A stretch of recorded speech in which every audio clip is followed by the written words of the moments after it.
Hello साथियों, कैसे हैं आप सभी। मैं माउंटेक्स आप सभी साथियों का इंटरनेट स्टडी में स्वागत करता हूं। तो आज हम लोग केमिस्ट्री का 30 प्रश्नों का जो सेट है उसको करेंगे। तो चलिए हम लोग शुरू करते हैं पहले प्रश्न से। पहला प्रश्न इस प्रकार से है कि विद्युत रूप से परमाणु क्या है। विद्युत रूप से परमाणु क्या है, आपको बताना है कि विद्युत रूप से परमाणु क्या है। देखिए, विद्युत रूप से परमाणु जो होता है वो उदासीन होता है। ऑप्शन नंबर आपको ए सही है। ठीक है, ऑप्शन नंबर ए सही है। विद्युत रूप से परमाणु क्या होता है, उदासीन। चलिए नेक्स्ट प्रश्न देखते हैं। किसी रेडियो सक्रिय वस्तु से उत्सर्जित अल्फा किरणें हैं। देखिए, किसी रेडियो सक्रिय वस्तु से उत्सर्जित अल्फा किरण क्या है। तो किसी भी रेडियो सक्रिय से उत्पन्न अल्फा किरण जो होता है वो हीलियम होता है। क्या होता है, हीलियम होता है। ऑप्शन नंबर सी आपको सही है। ठीक है, चलिए अगला प्रश्न। सोडियम क्लोराइड में क्या होता है। सोडियम क्लोराइड में क्या होता है बताना है। मतलब सहसंयोजक बंधन होता है या वैद्युत संयोजी बंधन, सी है समन्वय उपसंयोजक बंधन, या इनमें से कोई नहीं। देखिए, इसका जो फार्मूला होता है क्या होता है सोडियम क्लोराइड का, NaCl। ठीक है, Cl माइनस Na प्लस है। ठीक है, तो जिसमें प्लस और माइनस दोनों होता है उसे हम कहते हैं वैद्युत संयोजी बंधन। तो सोडियम क्लोराइड में जो होगा क्या होगा, ऑप्शन नंबर बी आपको सही होगा, वैद्युत संयोजी बंधन। ठीक है, इलेक्ट्रो कोवैलेंट बॉन्ड। देखिए, सहसंयोजी यौगिक का एक उदाहरण देखिए, इसमें बताना है सहसंयोजी मतलब जिसमें क्या हो, दोनों को दोनों निगेटिव हो। तो देखिए ऑप्शन ए है। ऑप्शन ए में क्या है, प्लस माइनस है, पोटेशियम प्लस क्लोरीन माइनस है। इस बेरियम भी वही है। देखिए, इसमें कैल्शियम प्लस में, Cl2 क्या है माइनस में। ठीक है दोस्तों, तो इसमें जो आंसर होगा ऑप्शन नंबर सी आपको सही होगा, CaCl3। देखिए, इसमें सभी क्या है, सभी के सभी अधातु है, कार्बन, हाइड्रोजन और क्लोरीन। ठीक है, इसलिए ऑप्शन नंबर क्या सही आपको होगा, ऑप्शन नंबर सी CaCl3। चलिए अगला प्रश्न। फेरिक ऑक्साइड में लोहे की संयोजकता होती है। बताना आपको कि फेरिक ऑक्साइड में लोहे की संयोजकता क्या होती है। ठीक है, फेरिक ऑक्साइड में लोहे की संयोजकता क्या होती है। देखिए, फेरिक ऑक्साइड का जो फार्मूला होता है क्या होता है, फेरिक ऑक्साइड का फार्मूला क्या होता है बताइए आप लोग। तो होता जो है Fe। ठीक है, Fe2O3 होता है, Fe2O3। इसे पूछ रहा है फिर Fe की। तो देखिए, इसका संयोजकता ए वाला होगा। ठीक है, इसका संयोजकता ए होगा। ठीक है, और इसका ऑक्सीजन का ए वाला होगा, मतलब क्रॉस मल्टीप्लिकेशन होता है। ठीक है, तो फेरिक ऑक्साइड का संयोजकता जो होगा 3 होगा। कौन होगा, +3 होगा। ऑप्शन नंबर ए आपको सही है। अगला प्रश्न। निम्नलिखित में से कौन सा कण अस्थायी है। आपको बताना है कि इनमें से कौन सा कण अस्थायी है। तो न्यूट्रॉन जो है वो एक अस्थायी कण है। ऑप्शन नंबर डी आपको सही है। अगला प्रश्न। रासायनिक यौगिकों की सबसे छोटी संभावित यूनिट है। रासायनिक यौगिक की सबसे छोटी संभावित यूनिट क्या है। तो रासायनिक यौगिक का सबसे छोटी संभावित यूनिट अणु है। क्या है, अणु है। Option number D. चलिए अगला प्रश्न। रासायनिक अभिक्रिया में निम्न प्रभावित होता है। रासायनिक अभिक्रिया में निम्न प्रभावित होता है। तो बताना इसमें है कि रासायनिक अभिक्रिया में कौन प्रभावित होता है, कौन सा प्रभावित होता है, इफेक्टिव होता है।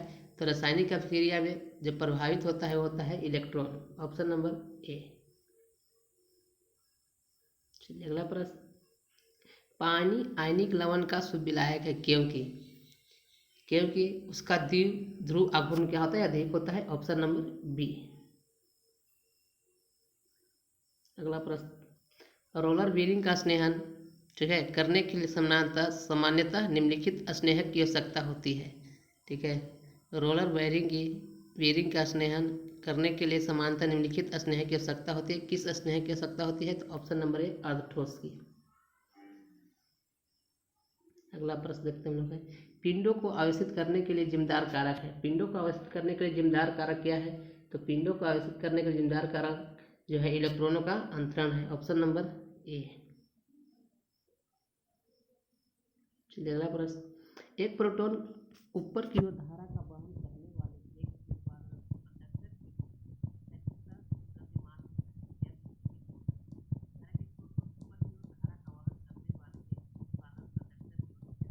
क्षैतिजता गतिमान होता है। तो यह विक्षेपित होगा। ये बताना आपको है। मतलब कि देखिए, इसमें क्या होगा, अब प्रश्न संख्या 13 का जो आंसर होगा वो ऑप्शन नंबर सी होगा, दाईं ओर। क्या होगा, ऑप्शन नंबर सी, दाईं ओर।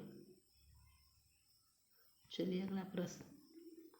किसी तत्व के गुणों को प्रदर्शित करता है। तो किसी तत्व के गुणों को प्रदर्शित करता है कौन, चलिए, किसी तत्व गुणक को प्रश्न करता है परमाणु क्रमांक। क्या करता है? परमाणु क्रमांक, ऑप्शन नंबर ए।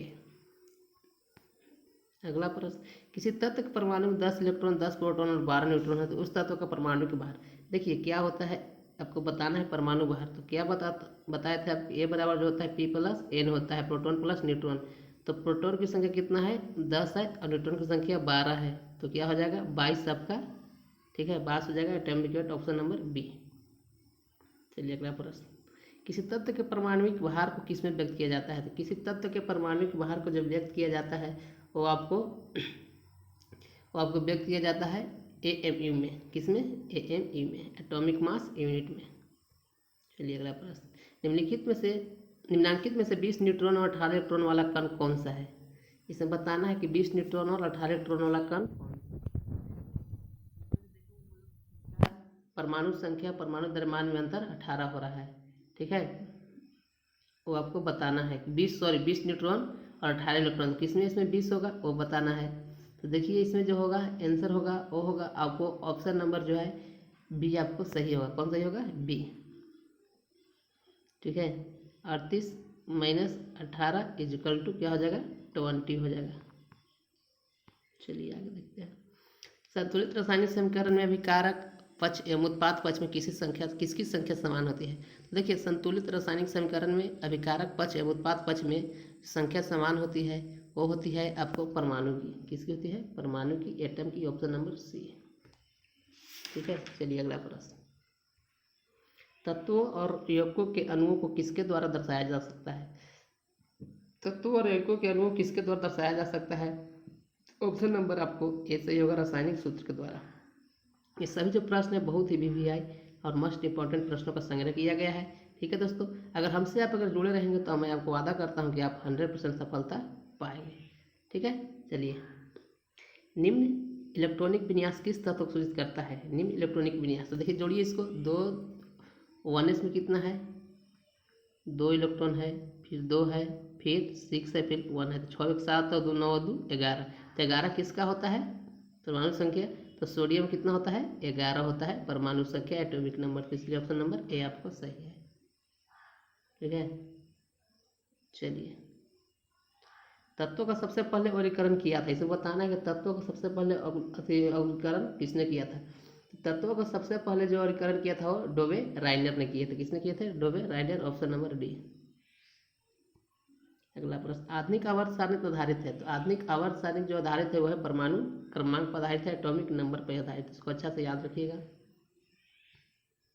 आवर्त सारणी में सर्वाधिक इलेक्ट्रॉन बनता वाला तत्व है, इसको बताना है कि सबसे अधिक इलेक्ट्रॉन बनता वाला तत्व है। तो क्लोरीन जो है सबसे अधिक इलेक्ट्रॉन बनता वाला तत्व है, ठीक है। चलिए अगला प्रश्न, आवर्त सारणी का दीर्घ रूप निम्नलिखित के फलन के रूप में तत्व गुणधर्म पर आधारित होता है। आवर्त सारणी पूछ रहा है कि दीर्घ रूप निम्नलिखित के फलन के रूप में तत्व गुणधर्म पर आधारित होता है, बताना आपको है 25वां प्रश्न का। तो इसका आंसर होगा ऑप्शन नंबर डी होगा, परमाणु संख्या के, एटॉमिक नंबर के।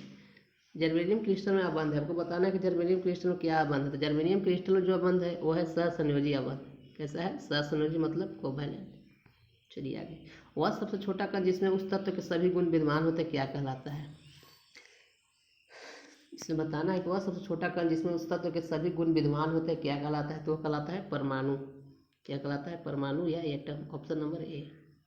अगला प्रश्न, निम्नांकित में से कौन सा गुणधर्म ठोस द्रव एवं गैसों के लिए भिन्न है? इसमें बताना है कि निम्नांकित में से कौन सा गुणधर्म ठोस द्रव एवं गैसों के लिए भिन्न है। तो अणुओं की गति, ऑप्शन नंबर ए आपको सही है, अणुओं की गति। दोस्तों अगला प्रश्न, विखंडन की प्रक्रिया उत्तरदायी होती है, बताना है कि विखंडन की प्रक्रिया उत्तरदायी कब होती है? तो विखंडन की विखंडन की जो प्रक्रिया है वो उत्तरदायी होती है एटम बम में ऊर्जा मुक्त करने के लिए, एटम बम में ऊर्जा मुक्त करने के लिए, ऑप्शन नंबर सी। चलिए अगला प्रश्न, सूर्य से ऊर्जा उत्सर्जित होती है। सूर्य से जो ऊर्जा उत्सर्जित होती है कैसे होती है? तो सूर्य से ऊर्जा उत्सर्जित नाभिकीय संलयन के द्वारा उत्सर्जित होती है। इसके द्वारा? नाभिकीय संलयन के द्वारा, ऑप्शन नंबर ए। आगे देखते हैं, इनमें से सबसे छोटा कौन है? बताना है कि इनमें से सबसे छोटा कौन है। तो सबसे छोटा जो होता है वो है इलेक्ट्रॉन। कौन है? इलेक्ट्रॉन, ऑप्शन नंबर सी, ठीक है। सबसे छोटा कौन है? सबसे छोटा इलेक्ट्रॉन है, ठीक है। चलिए अगला, निम्नांकित में सबसे छोटा कण है इसमें बताना है कण, ठीक है। फिर व्यवसायिक प्रश्न है तो सबसे छोटा इसमें जो हो जाएगा वो हो जाएगा प्रोटॉन। अगर है इलेक्ट्रॉन तो इलेक्ट्रॉन होता, प्रोटॉन है तो प्रोटॉन होगा, ठीक है। चलिए आपको लास्ट प्रश्न था। चलिए दोस्तों, इसी प्रकार का और वीडियो आप देखना चाहते हैं तो इस चैनल को सब्सक्राइब कर लें और लाइक कर दें, ताकि आपको समय समय वीडियो में अपलोड करता आपको सूचना मिल सके। चलिए दोस्तों, आज के लिए बस इतना ही। आप सभी